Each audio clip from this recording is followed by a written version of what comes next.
కీర్తన సంఖ్య 21. ఈ కీర్తనలో 13 వచనాలు ఉన్నాయి. ఈ కీర్తనను 2 భాగాలుగా చేయడం జరిగింది. మొదటి 7 వచనాలు మొదటి భాగం, 8 నుండి 13 వరకు రెండవ భాగం. మొదటి భాగం: యెహోవా, రాజు నీ బలమును బట్టి సంతోషించుచున్నాడు, నీ రక్షణను బట్టి అతడు ఎంతో హర్షించుచున్నాడు. అతని మనోభీష్టం నువ్వు సఫలము చేయుచున్నావు, అతని పెదవులలోంచి వచ్చిన ప్రార్థనను మానక అంగీకరించుచున్నావు. శ్రేయస్కరమైన ఆశీర్వాదములతో నీవు అతనిని ఎదుర్కొనుచున్నావు. అతని తల మీద అపరంజ కిరీటం నీవు ఉంచి ఉన్నావు. ఆయుష్ నిమ్మని అతడు నిన్ను వరమడుగగా నీవు దానిని అతనికి అనుగ్రహించి ఉన్నావు. సదాకాలం నిలుచు దీర్ఘాయువు నీవు అతనికి దయచేసి ఉన్నావు. నీ రక్షణ వలన అతనికి గొప్ప మహిమ కలిగెను.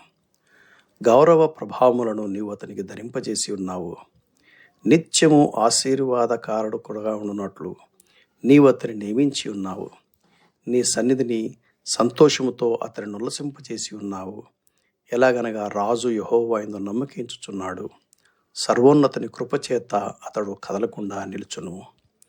బహుశా ఈ కీర్తన రచించినటువంటి సందర్భము 2 సమూయేలు 2వ అధ్యాయము 4వ వచనంలో దావీదును యూదా వారిపై రాజుగా అభిషేకించిన సందర్భంలో చేశాడేమో, లేదా 5వ అధ్యాయం 3వ వచనంలో ఆ మిగిలిన 10 గోత్రాలు వారు కూడా కలుపుకొని ఇశ్రాయేలుపై రాజుగా అభిషేకించిన కారణం చేత రాజు ఆ సింహాసనం మీద కూర్చొని గతంలో దేవుడు తన జీవితంలో రకరకాల పరిస్థితులన్నింటిలో ఎన్నెన్నో పోరాట గుండా వెళ్ళాడు, ఎన్నెన్నో భయాలు గుండా వెళ్ళాడు, ఎన్నెన్నో యుద్ధాలు గుండా వెళ్ళాడు. వాటన్నిటిలో కూడా దేవుడు తనకు తోడుగా ఉండి తనను కాపాడి తనకు విజయం అనుగ్రహించిన కారణం చేత, తన ప్రార్థన అంగీకరించిన కారణం చేత దావీదు దేవుని సన్నిధిలో కృతజ్ఞత ఆరాధన సమర్పిస్తూ ఉన్నాడు. 2వ భాగం 8వ అధ్యాయము 13వ వచనం: తన శత్రువులపై తీర్పు తీర్చమని దావీదు ప్రార్థన చేశాడు. నీ హస్తము నీ శత్రువులందరినీ చిక్కించుకొనును, నీ దక్షిణ హస్తము నిన్ను ద్వేషించిన వారిని చిక్కించుకొనును. నీవు ప్రత్యక్షమైనప్పుడు వారు అగ్నిగుండం వలె అవుదురు. తన కోపం వలన యెహోవా వారిని నిర్మూలన చేయును. అగ్ని వారిని దహించును. భూమి మీద ఉండకుండా వారి గర్భఫలమును నీవు నాశనం చేసేదవు. నరులలో ఉండకుండా వారి సంతానమును నశింపజేసేదవు. వారు నీకు కీడు చేయవలని ఉద్దేశించిరి, దురుపాయం పన్నిరి, కానీ దానిని కొనసాగింపలేకపోయిరి. నీవు వారిని వెనుకకు త్రిపివేసేదవు.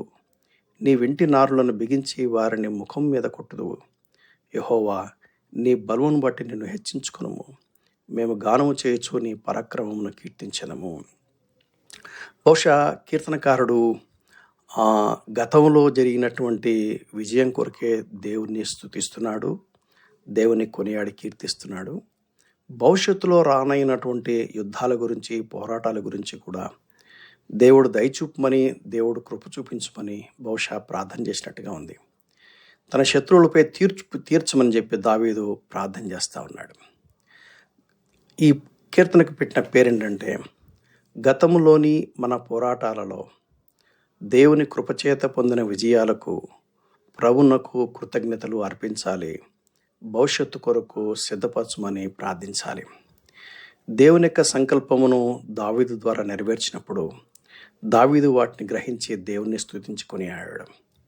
అయితే ఈ కీర్తన మనం ధ్యానం చేసేటప్పుడు ఒక విషయం గుర్తుపెట్టుకోవాలి. ఈ కీర్తన అప్పట్లో జరిగినటువంటి దావీదు సందర్భాలకు సంబంధించింది. అదే సమయంలో భవిష్యత్తులో రానయ్యినటువంటి మెస్సియాను గురించి కూడా ఉద్దేశించి పలికినట్టుగా మనం గమనించగలం.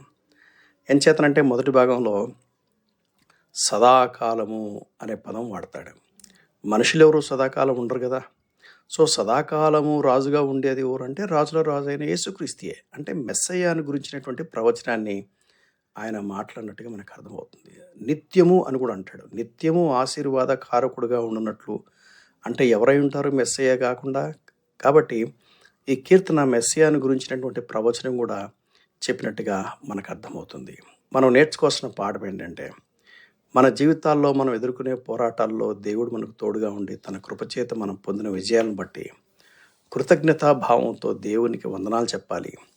ఎట్ ద సేమ్ టైం భవిష్యత్తు కోసం మనం దేవునిపై ఆధారపడి సంసిద్ధపరచబడి ఆ యుద్ధాల్లో కూడా దేవుడు దయపాలించి విజయం సాధించమని మన ప్రభువును మనం అడగాలి. Thank you. God bless you.